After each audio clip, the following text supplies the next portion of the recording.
This week on The Chef's Cut, we're joined by Eli Sussman. He is the chef and partner of Gertrude's and Gertie's in Brooklyn. He's also a cookbook author and food industry meme lord. On this episode, we ask Eli about being a hero to line cooks everywhere. You wouldn't believe how many people between the ages of 29 and 40 that are degenerates want to talk to me when I am at their restaurant. Catching Michelin star heat from some of the biggest names in the world. Would Daniel Hum want to hang out with me? Like, probably not. And how his satire is reaching a new level with his upcoming book. There's a chapter on how to cook your books. Your social media is hilarious, and we feel like you capture so much of the industry, so much of like the perspective of chefs, current day, modern sentiment, like your memes with waiting for somebody to show up for an interview, just everything. Everything is just... I saw that one the other day and I was like, this hits too close right now. Like, I can't, you know what I mean? I just opened a new restaurant like 6 weeks ago and just like the waiting for somebody to show up for an interview. I was like, oof.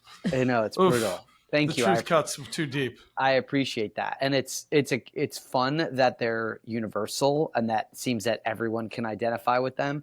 I hope that what that means that everybody doesn't feel like they're doing this all by themselves. We are all unfortunately going through the same rituals daily and the same hardships daily. And so I use the memes and the reels to kind of centralize everybody's angst about what they're doing with their jobs. And everyone's like, oh my God, the same thing happened to me. And so we are all going through it together, even if we are alone while we're going through it. Right. And it's funny because like a kitchen is a kitchen everywhere, right? It's the same shit. You know, if you go stage in another country, if you're here, you're in Chicago, you're in New York, it's just funny how like it's the same things. Like everybody's bitching about the same problems. The front of the house is always the front of the house. You know what I mean? Totally. Line cooks are always line cooks. And like the weird shit is just like always the weird shit. So it's just same like cast of characters exist everywhere. I find it incredibly satisfying when people from like a small independent restaurant where there's like 4 back of house and it's in, you know, whatever, a small, really small market in the middle of nowhere. And then you've got someone who works like 2-3 Michelin star in a huge city and they're telling the same story. And it's like, how does this happen in, you know, these totally different environments as these same sort of levels and stopping points and the same things happen to everybody, which is pretty miserable, but it's true. So we're going to do turn and burn, and then we'll get into some deeper questions about what you do. Okay, Great. Are you ready? I'm ready. Okay. So what is a kitchen tool that you swear by that you think more people should use? Fish spatula. Do you call it a fish spat or a Peltex? I call it a fish spat. I've actually never heard of a Peltex. What the fuck's a Peltex? Okay, we'll get into that later. What in the 3 Michelin stars? Yeah, totally. What is Don't one make me look ingredient... stupid on your podcast, no, all right? No, it's a very niche. Like we talk about niche shit, like that's very niche. But what is one ingredient that you always keep stocked at home? Salt. Ah, okay. Chili crisp. Chili crisp, okay. I mean, salt, that's a damn good one. You can't live without that shit. I keep a 5-pound box of diamond crystal at my house, so you know. Keep this shit on. Yeah, I think the box of kosher salt is ubiquitous in every chef's home. Totally. What is the best meal that you had in the last month? This is tough. I love 𝐤𝐥𝐢 Italian specialties, and I had a sandwich from there. I think that place is like the perfect sandwich shop. That's my go-to if I'm in that part of Manhattan. So yeah. Nice. What is one assumption about the food industry that you are irrationally tired of? That because you work at a fine dining restaurant, you are more skilled than someone who does not work at a fine dining restaurant. Oh, 100% agree. Yeah. 100% agree. That's great. That's such a good answer. What is the worst advice you were ever given as a young chef? That you need a bunch of knives in order to do your job properly. Don't overstocking your toolkit before you know how to properly use these things. Like you don't need 8 knives if you don't know how to use 8 knives. If you do, great, buy them. But you know, my first year I didn't need like a fish knife to break down fish because I was never doing that. Yeah. Right, because Yeah. no one was going to let you touch a fish. But we didn't even do that where I worked. So what was the point, you know? I But mean, you in had like it. those early years, it felt like you're like, if I just had the right knife, that's going to change everything. Oh, I right? was like, well, yeah. if they ask me to do anything and it's in my toolkit, like they'll know that I'm serious, you know? Right. They'll know that I'm ready. Like I belong here. Like, I've got 3 peelers in case my other 2 peelers go down during service. I've got a backup. Did somebody say mini offset? Did somebody need a mini offset? I got 3. I can plate that. I can plate that. I've got a mini offset. Yeah. Yeah, it's a rosewood handle. It's a little more expensive, but I think it's a little more comfortable in the grip. I don't know. Mahogany. Yeah. And last one, Eli, since you are such a sandwich aficionado, what makes a great sandwich to you? The bread. Great bread, okay meat, good sandwich. Great meat, bad bread, terrible sandwich. That's facts. Yep. Yeah. Spitting knowledge today, Eli. I like this.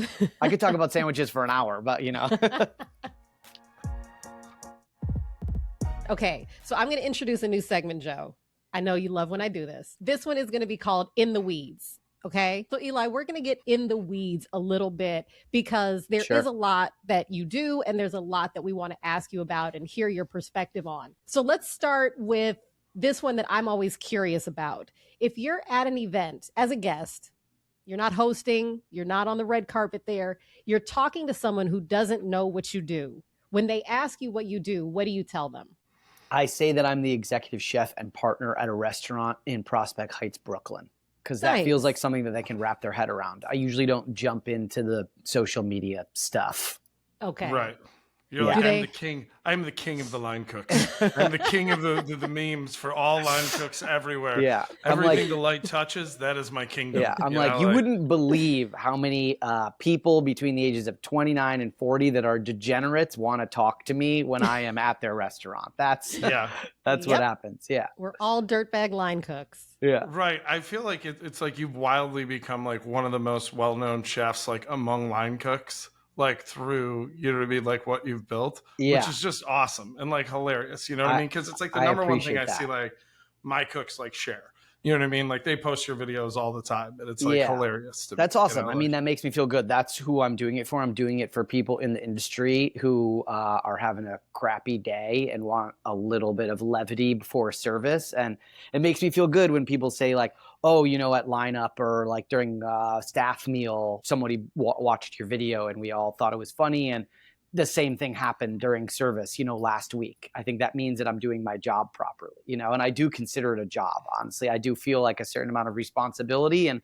I do treat it like a second job.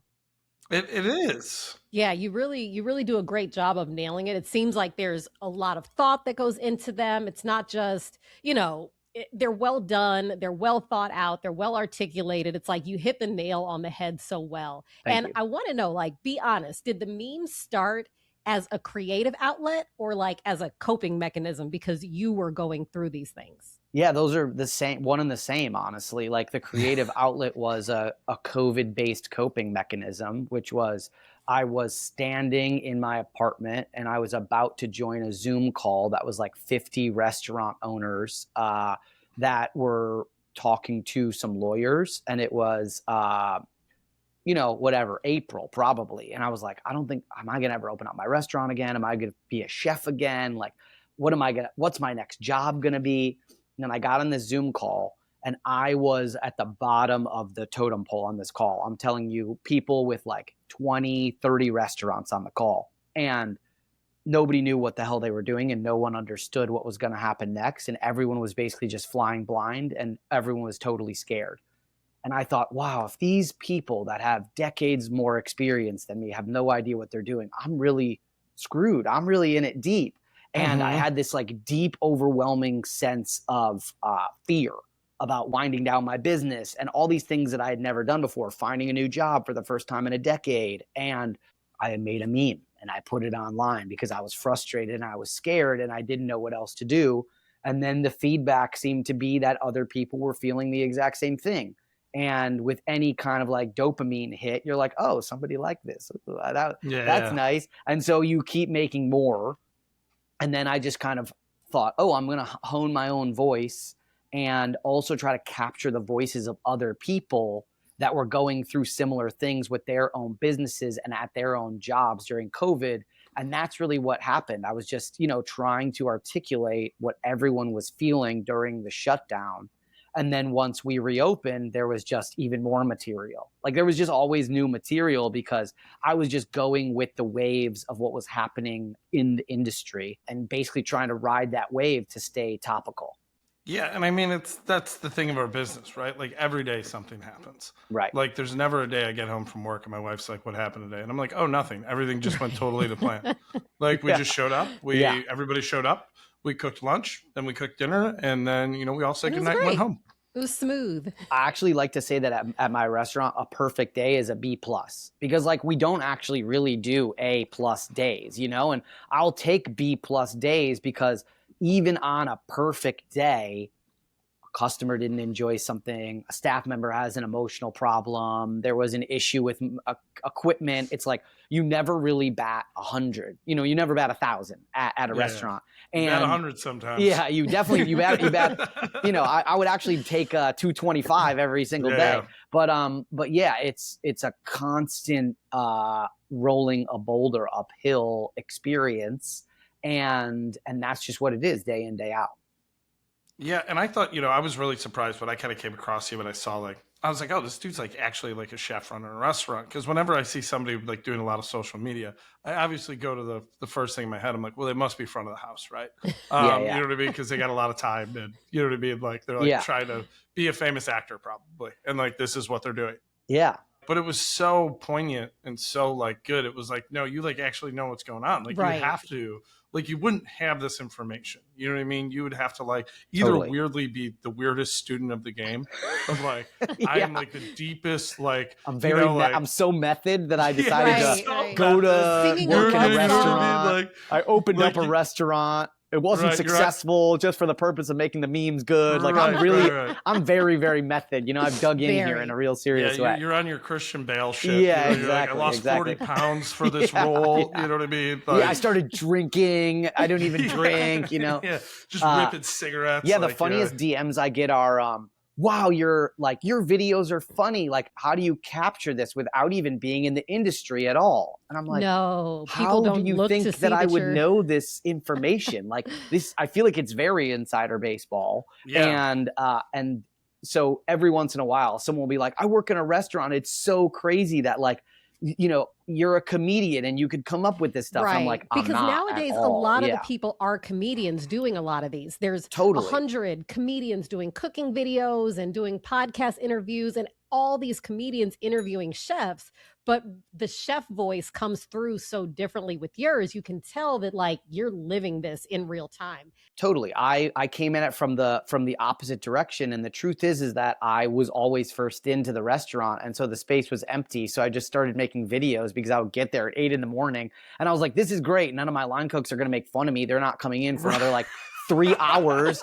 And so I'll just like, set up a tripod and mess around a little bit and make some reels. And the most embarrassing thing is like, I'm making some stupid video and it's like the third take and I've fumbled whatever. And like the linen guy comes in and he's like, what are you doing? Like you should be embarrassed for yourself right now, You're like, you know what, Sergio, mind your business. Yeah, all right, bro? Yeah. The meat guy is like, the meat guy's like waiting on the side because he like doesn't want to ruin the audio. And he's like, I need you to sign the invoice. Like whenever you're done with your bullshit, like I need to get out of here. You guys remember like when you used to see people taking selfies out on the street, like way back, people were like, oh, what kind of selfish, like egocentric person is this? Nowadays, it's just par for the course. You don't even bat an eye. Nope. So I feel like that's where it should be with people in all spaces, like shooting video, like you're shooting a video, whatever. I'll wait for you to sign the invoice. But Eli, your audience has grown so much, right? When you started off, I've been following you for years. Joe's been following you for years. All of our friends have been following you for years. Yeah. And we feel like it did start off a little more niche. It was smaller, but you're up to like 102,000 followers. Yeah. Do you see your audience having expanded beyond just people who work in the industry? Sure. And I think that I have the bear to thank for that because that has dragged more of our concepts and terminology into the mainstream. So there are food lovers and restaurant customers that are, food aficionados that follow me now because they like the industry. They worship chefs and they want to be in the mix, and they like the Bear and Top Chef and they know the lingo. So that has dramatically helped, because if I'm using verbiage or I'm talking about something that is like very much an industry term, it's now in the public sphere. It's in the normal vernacular of people that are walking around. Everybody knows 86. Everybody knows like, going down in the weeds, fire this, fire that. So like that has opened up my audience a little bit. I still try. You were talking earlier about comedians that are in the space. I think there's sort of like a lot of low hanging fruit that some comedians grab. And I definitely do reels that are like more accessible, but I do try to stay a little bit more niche. Like I think I know who my core audience is, and also I really am pandering to them. So it's like I want to make the stuff that they like, even if it's at the expense of doing something that like might not be that big. I want to do a video where like cooks and chefs are going to be like, this guy sees me. He really, really sees me. And then I'll do stuff around Thanksgiving that's like for everybody, the Thanksgiving video performed really, really well because it's like everyone eats Thanksgiving dinner with their family. So everybody gets that one. Was that the video where you were calling out orders in the kitchen? Yeah. Oh my God. I've done it 2 years in a row with different variations. It's basically like I'm bossing around my family, like I'm a chef and I'm running service, and everyone kind of identifies that, When you said, Mom, I need a callback, I lost We gotta watch our portions. We're never gonna make it to the second turn if we're loading up the plates. Firing 36 turkeys. Some of the, like really niche shit. It's like the 𝐿𝐵 shit is like fucking sends me, dude. Yeah. You know what I mean? Like it's so funny to me. And I'm like, and it's so niche. And it's like, you know what I mean? Because it's like, how many people really know about 𝐿𝐵? But Right. It's like, if you have any like knowledge of it, like all that shit is hysterical. And it's just like, it's just like every time it's like, I was reading, I think it was your ins and outs of the year. And it was like it was like no more organic, like cleaning wear for home. And I was like, it's so fucking funny. But wait, a lot of this stuff starts as satire. And then unfortunately it turns into reality. I'm not saying I predict the future. It's just like, that's the way the winds blow. Like a couple years ago, the joke was that they were going to try to cram protein into everything. And look what they did. They crammed protein into like every single possible thing. And so, there are some trends that you can actually predict for real. And it's because our industry is sort of obvious. At the same time that people are innovating, you do know what will trickle down and who the innovators will be and who will kind of copy them 18 months later. Yeah, and it seems like things that would have been so absurd, totally out of left field. It's like, no, people are actually thinking about developing those and doing those. Right, because it's that stuff in our industry where it's like somebody grabs it, they're like, we're going to hammer this. We're just going to hammer it till it's dead. And now you can get a 𝐿𝐵𝐲 with, 19 grams of protein in it. It's like, what are we doing? Exactly. What are we doing right now? Exactly, yeah.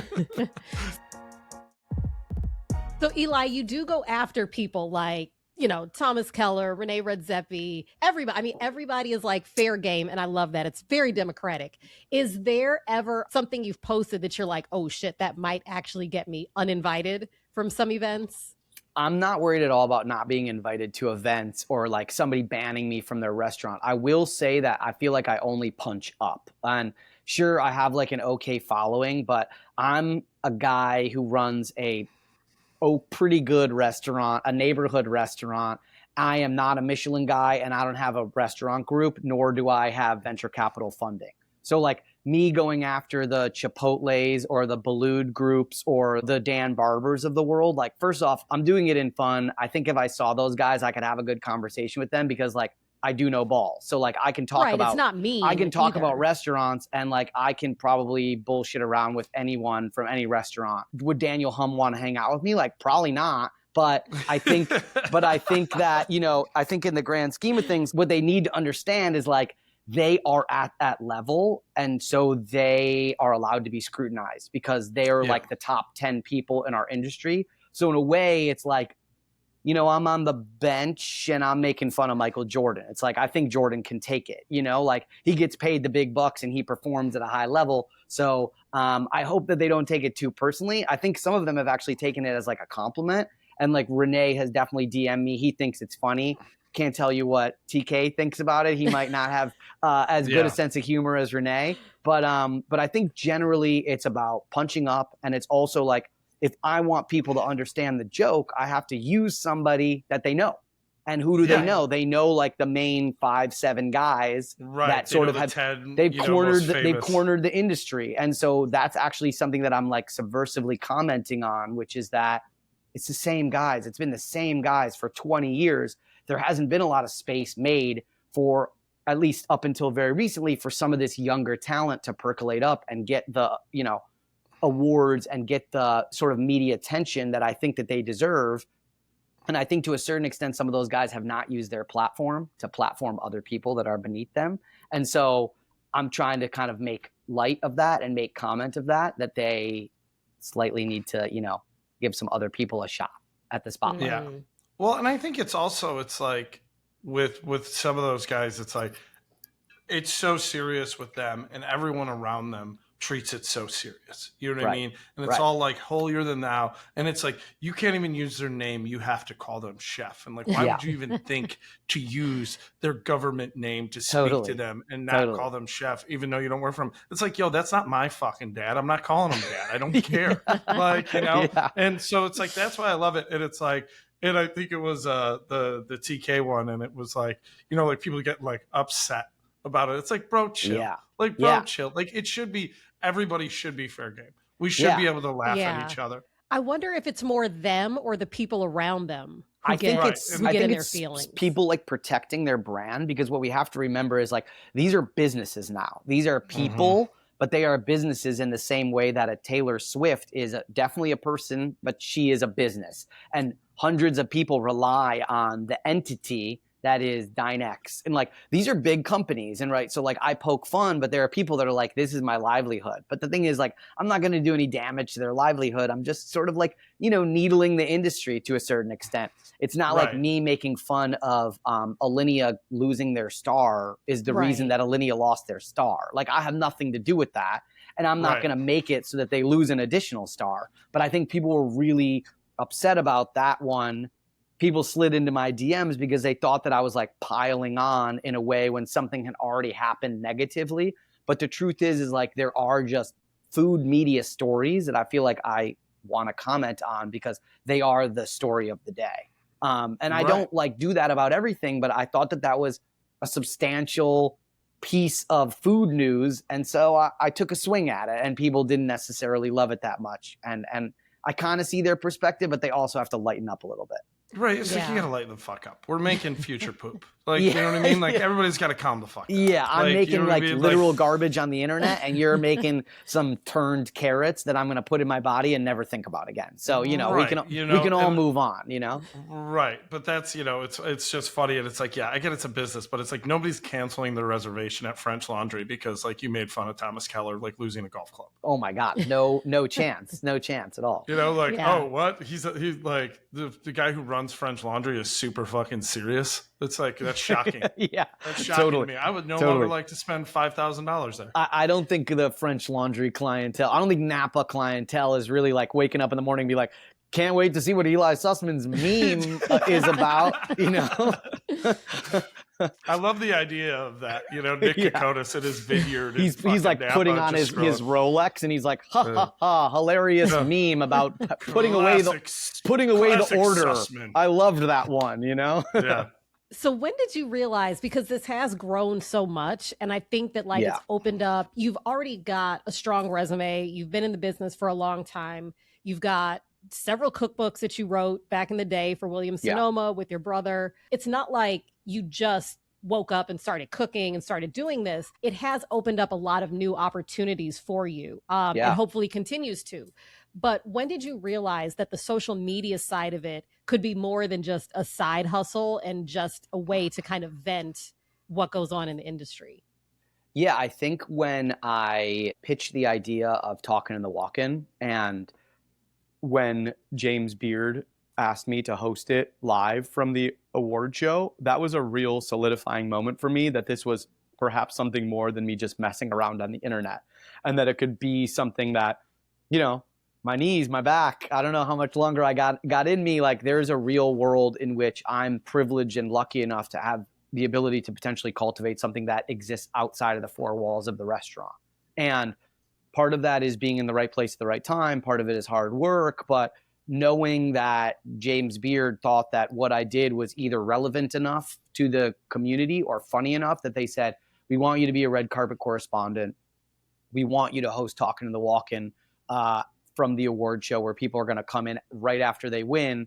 They're going to talk to some traditional media for 2 minutes, and then you get them for 10 minutes. And I was like, wow, what an amazing responsibility to be kind of a conduit for these people that are winning perhaps the greatest award in our industry, to then come and schmooze with me in the back of a refrigerated truck. So that felt very real. And, you know, the follower count is cool. And I'm not going to lie, like, I pay attention. I'm trying to grow my audience. But that felt like a really like formidable moment of the industry saying, we like what you do. And, you know, I'm on the red carpet and I've got these heavy hitters coming by and people being like, we love your memes. And I'm like, oh my God, like I have your cookbook. Like, I had your cookbook a decade ago. Like, when I used to wake up in the morning and work brunch and perform badly, I used to flip through your cookbook when I went home. And now you're like, hey, you're funny. I'll stop and talk to you. And like, I don't care to be known for one thing in particular.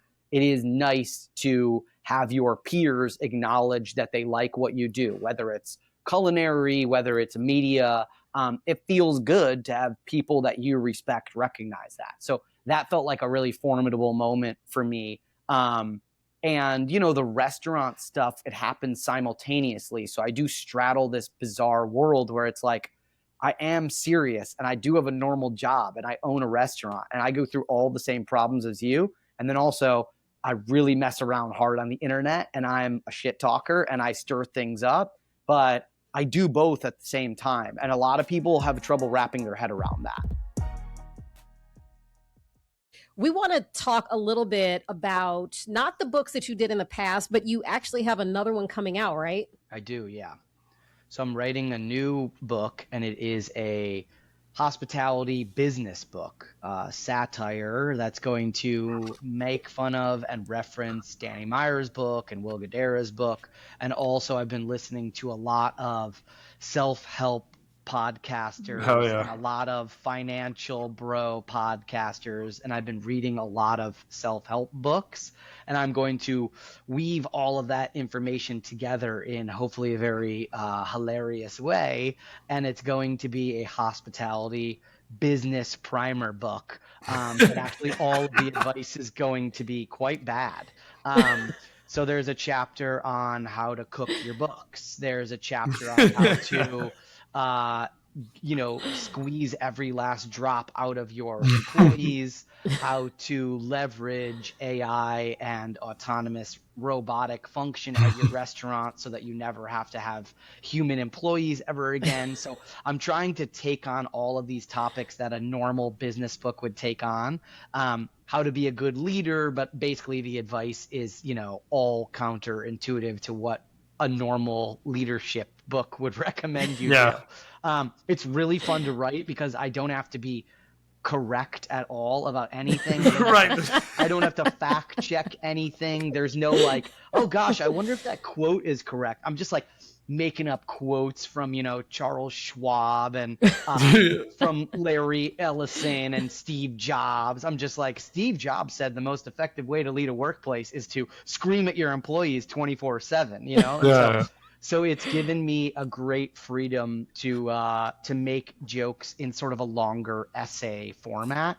And then there's going to be a lot of visuals and games interspersed as well. So I think it should be really cool. That's kind of different. I was expecting you to say that it was going to be framed in that way, but it was actually, like a lot of experience and truth behind it. So my mind is blown. I'm looking forward to this. I love that. There's more anger and disgust behind it than truth. But I think if you've ever, for those that have read Unreasonable Hospitality and for those that have read, Setting the Table, I do believe, I want to go on record here, there are some really good pieces of wisdom there. And there are some things that you can utilize in those books that you can layer on to your life and to your business. But I do think the general self-help genre is a crock of shit. And I think a lot of the advice is sort of preposterous. Like, you know, how do I make more money at my restaurant? It's like, well, you know, no book is going to properly prepare you to how to make, there's no one size fits all. And the idea that you could, you know, read one of these books and change the dynamic of who you are as a person, I think is sort of a false pretense when you're picking up these books. And so similar to like what Stephen Colbert did on the Colbert Report, this is, I've been trying to explain it, which is maybe a little outdated. It's like I'm sort of inhabiting this personality of someone who is this know-it-all business person, but maybe in reality they're not that smart, and maybe they haven't been that successful, but they just can't stop expounding on the wisdom that they have to deliver. So it's like if Ron Burgundy were to write a book on how to open restaurants. Yeah, exactly. So I hope what I do on the meme page, but in book form, so that you can, you know, read it on your commute to work. And I want people to pick it up and be like, oh my God, I was a server in college and this really speaks to me, even though I haven't been in the industry for 10 years. And then I think it's going to play really well with folks like us who are, you know, ingrained in the minutia every day of operating a business and working at a restaurant. I feel like all satire comes from a place of love. You know, it's like you can't properly make fun of something if you don't have a deep connection to it and love for it. That's the thing, is that I am obsessed with this industry. I said I could talk about sandwiches for an hour, but I could probably talk about them for 10, you know, like I could talk about tools for hours. Like this is what I live and eat and breathe. You know, I have been doing it for 15 years professionally. And before that, it was the thing that I was into and I spent my money on before I got into this industry and took it on as a job. So I do think that I've earned the right to talk about it and make fun of it. And I do know what I'm talking about because I don't really have any other hobbies. Like this is all I do. I work at the restaurant and then I make fun of the hospitality industry and then I eat food out. And so this is what I like to do and what I do professionally and recreationally. So I feel like I'm the right person to talk about it. Yeah. You know, I had a cook ask me one time, he's like, what's your Roman Empire? And I was like, what do you mean? He's like, what is the thing you never stop thinking about? And I was like, this, dude, like you're sitting in it. You're sitting in my restaurant. Like I go, this is the thing I'm obsessed with. This is all I think about all the time. I'm like, I don't have any hobbies. I don't do any other stuff. I have no other skill set whatsoever. Like, so I'm like, this is it. And I go, why? What's yours? And he's like, I was going to say Pokemon. I was like, what? Can you make a job out of it? Okay, then get back to work. And there was just another cook sitting there and he goes, dude, bro, that was your answer? He's like, at least tell your boss that you want to open up a restaurant. He's like, why would you ask that question if that was your answer? Yeah. Damn, because Eli, so you currently are the chef and partner at Gertrude's. And before that, you've had other restaurants. Can you take us through a little bit about the restaurants you've owned and all that? Sure. Yeah, I moved to New York to become a line cook. I had been living in Los Angeles and I had been working in the advertising and marketing industry adjacent to record labels. So that was our clients. I really loved working with musicians and music, and that was something that I was super passionate about straight out of college. So I lived in LA. I did that. I did catering on the weekends to earn extra money because I cooked in high school and college as well. And the catering companies turned into me hosting dinner parties on weekends with my friends in Los Angeles, just like for ourselves, not to sell tickets. And I realized that I liked cooking more than I liked sitting at a desk. My brother was a cook in New York and said, come crash on my floor. He worked at the Breslin at that point for April Bloomfield. We went there, Joe.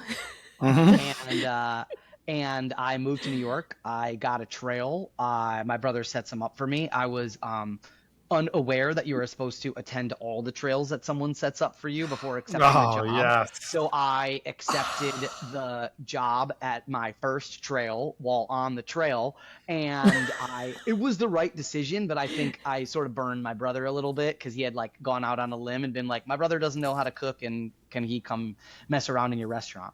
So you blew off the other ones? I did, and I feel bad about it, but I was just like, well, I accepted a job, so like I don't need to go to these other ones. Where else did he set up trails for? Do you remember? I'm not gonna say because the chef is still mad. He's still mad at me about it. He has literally held a grudge to this day. And then another place has since closed. But so I started at Mile End. I started as a prep cook, and it was like the most magical experience of my entire life. I walked into our production kitchen. There's someone over there baking bread. Somebody was curing meat. Someone was making hot dogs, and I was like, I found my people. I wanted to be deeply immersed in like hands-on production of large-scale meat smoking and fabrication. So it was like the perfect place for me to be because they were doing some butchering, a lot of curing, smoking, and I love sandwiches. I love meat, and I wanted to learn how to make pastrami and smoked turkey and make hot dogs. So this was like my dream job. It was amazing. I worked my way up the ladder there. I ended up becoming the executive chef of both locations that were open. So I really just stayed, I became a brunch cook, dinner line cook, sous chef. Like I went through all the stations there, and while we were opening these new locations, my boss was incubating black seed bagels along with our head baker at the time. So I got to see what bagel operation looked like. It was very thrilling to be a part of something that was both popular and also a satisfying culinary pursuit. I did that for a long time. My brother and I branched off to open up Samesa, which was our Middle Eastern fast casual concept. And we did that for 8.5 years, multiple locations around New York, various permutations. In between opening up Samesa and leaving Mile End Deli, I ran the restaurant at Rushmeyer's in Montauk, which was like a very high-end seafood operation at a hotel. Chelsea Hotels owned that at the time. And that was an insane operation that I kind of got thrown into the fire because I went from managing Mile End, which was like a lunchtime spot, and we had about 40-ish employees total and never did more than like 200 covers at a brunch. And Rushmeyer's was 75 employees, and some days we did like 600 covers. And it was like there were like celebrities, and the tickets were higher, and the turn times were insane, and like people would sit down with a 12 top and they would order like all their food at once. Like it was an insane operation, and I really truthfully like didn't really know what I was doing, and I leaned a lot on sous chefs and people that I had brought in that were either friends of friends. And I was just like, hey, I'm doing this thing. I know I can make food taste good, but I need help with I need you to step up in a real dramatic way. And like, I'm not ashamed to admit even now and then, like, I don't know how to do everything. I'm not the most technically proficient chef in the entire world, but what I can do is like, I can lead people. And I can get people to do what I want them to do, and I can stay on budget, which are two important skills. Oh, hugely, hugely important. So I know what I'm good at. I know what I'm not good at. And I'm really good at delegating things out that I'm not good at in a way where those people feel empowered to do the work. So I did that. And then we opened up Samesa and ran that for many years. COVID happened, a real big challenge. We opened up in Rockefeller Center, and that was like my last big swing at fast casual. I thought, I'm going to open up in Rockefeller Center. I'm going to attract venture capital. I'm going to get that big infusion of cash, and I'm going to open up a bunch of Samesas. That did not happen. It was sort of a big failure from my perspective, and something that I will have to sit with for forever, but that just did not work. I ran something for a really long time, and it never got to the level of where I wanted it. And around the last year that Samesa was open, I got a drink with my now business partner, and he said, I've got a space, and I'm percolating on the idea. And that's how Gertrude's was kind of born. Nice. I mean, 8.5 years, you may, obviously closing a restaurant is hard. I was by my mother's side when she opened and closed restaurants when I was growing up. It's never easy, but running a restaurant for 8.5 years, like you can't see that as a failure. That's got there's a lot of success in that a lot of people don't reach. Totally. I think the short answer is that it was both at the same time, Sure. but there are a lot of things that I can hang my hat on there, but it never, you're talking about Roman Empire. Like, I can't actually say that it materialized into the thing that I desperately wanted it to be. And I saw some other, you shouldn't compare yourself to others, but we always are in this industry. And I saw some fast casual concepts that I think have like an inferior product and not as diverse flavor profiles, really excelling from a marketing and expansion standpoint. And the back of my head, I'm thinking like, Samesa's better. It tastes better. It looks better. We couldn't connect with the right people. We couldn't capture the right audience. And I think what ends up happening is like, there's a lot of restaurants like that. We all know really talented chefs and really talented operators, and their restaurants close. And one of the best pieces of advice that I've ever got in this entire industry is you have to know when to close. And the thing is like, it was my child before I had children. I went there every day. I opened and closed it. I did everything, And so it's almost impossible to say, well, this thing isn't working anymore because you're too in the weeds about it. You're too head down being like, if I just tweak one more thing, I think that'll be the thing that will make it work. And I really just started to realize that was echoing in the back of my brain, that this person that I knew who had closed things before, he said, you got to know when to close it. And I just thought, this is not working. This is silly. I got to stop putting all of this time and effort and money into something that I'm truly not getting anything back out of, So we shut it down, which is incredibly sad, but it allowed me to focus full time at Gertrude's, because when Gertrude's opened, I would wake up in the morning, I would drive to Rockefeller Center, I would work a couple hours at Rockefeller Center for Samesa, I would get to Gertrude's around 1 o'clock, I would prep until service, I would expo until close, and then I would wake up and do that the next day. And that is not a reasonable thing to ask of yourself, and it is also an insane thing mentally to manage. Physically, it was like I was okay, but mentally I was probably breaking down. And you can only do like so much of that before they both start to suffer. Right. And I think like the emotional weight of it all too, right? Is like something we undervalue so much. Like like I was talking about chefs before openings. I'm like, the emotional weight of it, like the capacity you have to have like during an opening or running multiple spots is so tremendous. And it's so hard to like, quantify, right? Like the toll that takes on you. Yeah. After I left 100%. Le Bernardin and I went to work for Marcus, I would open at Street Bird, his fast casual concept, make sure I would get there like between 5 and 6, make sure people showed up, make sure the prep was getting started. When the sous chef came in, linens were delivered, grease trap got cleaned, all that. Then I would spend the rest of my day at Red Rooster closing. And I would get maybe 4 hours of sleep a night if I were lucky, but I usually had prep, packing, and planning to do for Marcus's offsites. So I'm going over prep lists in my head all night. So I might have actually gotten 2 hours of sleep a night. And this was like 2 years. I it's not sustainable. Even though physically you're like, I got this, I can push through. You look back on it and you're like, I probably shaved like 3 years off of my life.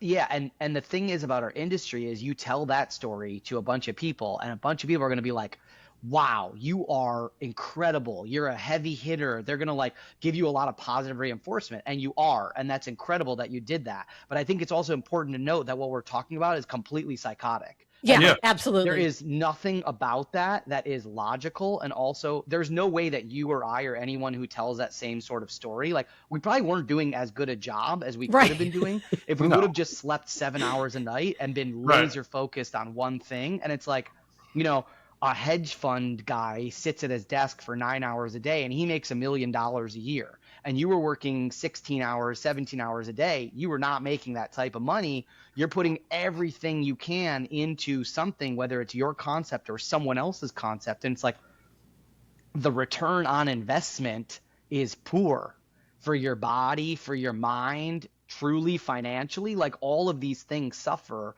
And then at the end of the day, all we really have is like a good story to brag about it. And I'm kind of I'm over bragging about the good story. It's like, I want to be known as someone who can do something successful. And also one of the smartest things my brother ever told me is a restaurant is not successful until the owners do not have to be there every second of operation. If you have to be there every second of operation, your restaurant is not successful because you don't actually know how to run a business when you're not there.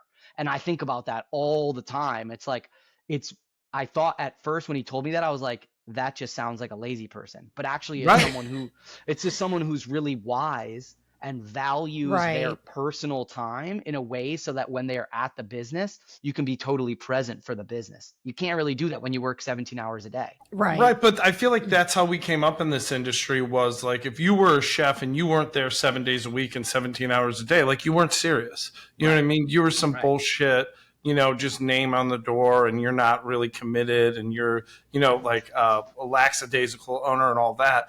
And it's like wrapping your head around of like, no, you can run a good business, you can build a good culture, and then like you can hire people to do their jobs and then get the fuck out of their way so they can do the thing that you're paying them to do. And so they can experience the growth you've experienced. You know what I mean? You could give them the trust that somebody gave you at some point to say like, hey, you got this, right? I'm going to leave. You got this. And like, but it's hard. People want to be empowered, and no one likes to be micromanaged. And also no one wants to feel like they are not trusted in their job. And look, some people are new and some people aren't good, and they need to be handheld to a certain extent for some of the time. But there are quality people, and if you can delegate to them, they will be happier because they will feel like they have some value within the business and that they provide, you know, a positive benefit on the operations. And then you don't have to close every single night. You don't have to be there at 12:30 at night, like doing inventory, when somebody else who's hungry and younger wants to learn how to do that. Teach them how to do it so that they can do it, and then pay them a little bit more money. And like, everybody wins. Just pay them what they're worth, and then you don't have to be there all the time because they'll work hard, you know? Eli, I really think that I know your new book. What is it? It's called what? Me Chef, You Chef, We Chef? Indeed. Which is hilarious. I know people who have like "We Chef" tattooed on their knuckles.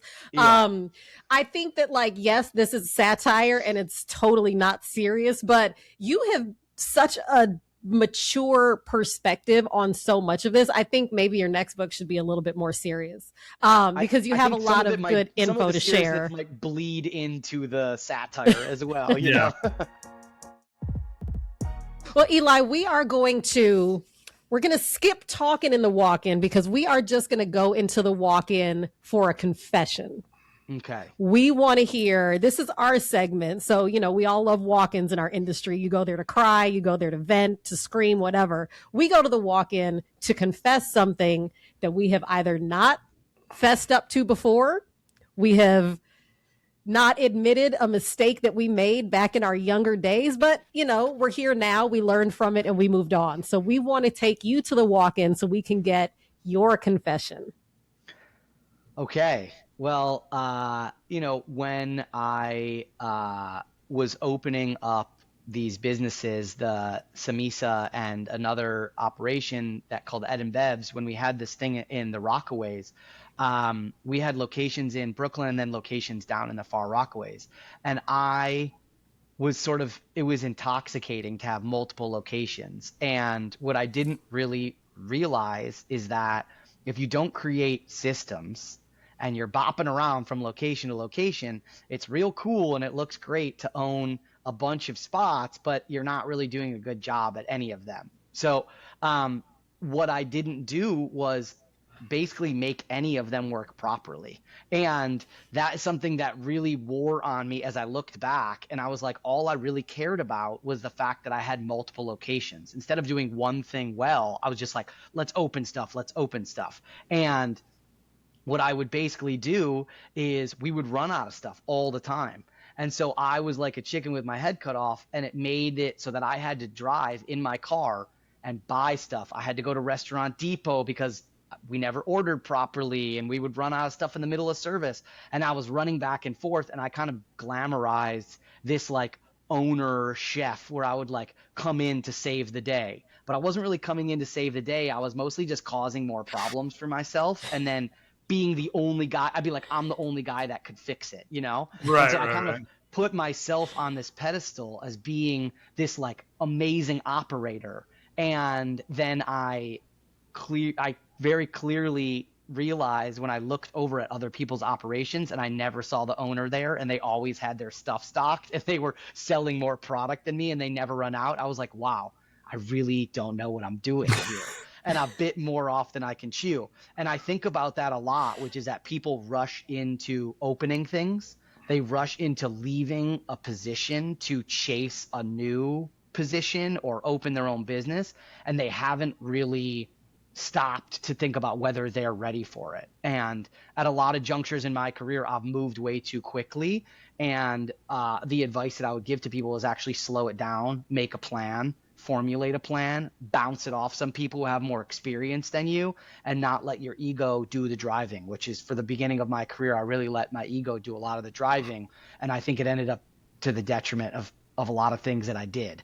And so that is my confession, that I really wasn't doing a very good job for the first several years that I was in operation.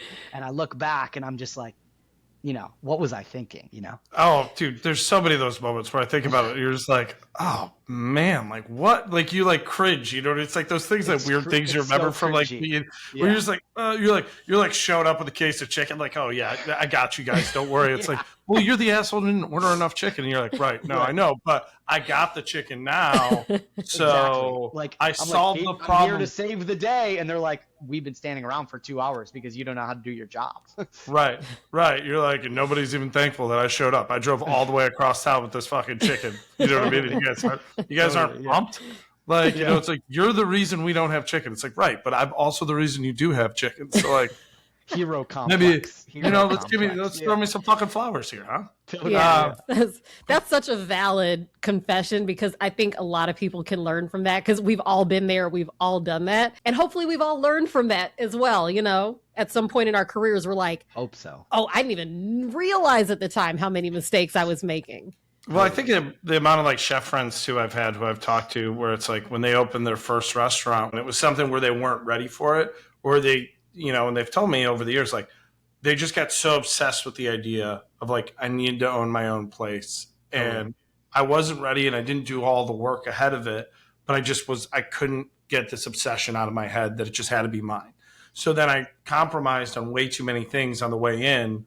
And then, so when I got there, I wasn't really ready for it. And like, those are usually the ones I feel like where it doesn't work out, or they figure it out over time if they're fortunate enough to have that time. Right. Yeah. But it's like, everybody doesn't get all the time to figure it out. Sometimes you gotta, pack it in and move on to the next thing.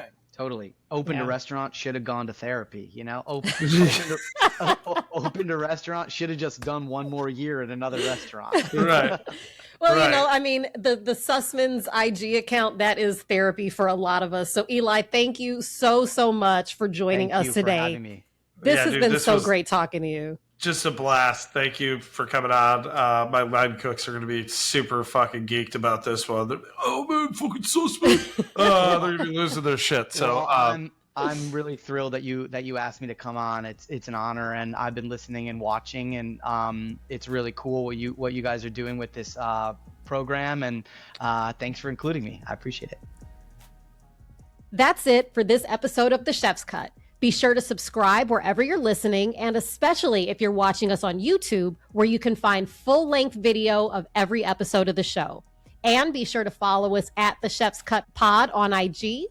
On behalf of Joe Flam, I'm Adrienne Cheatham, and this has been The Chef's Cut, Life Beyond the Pass.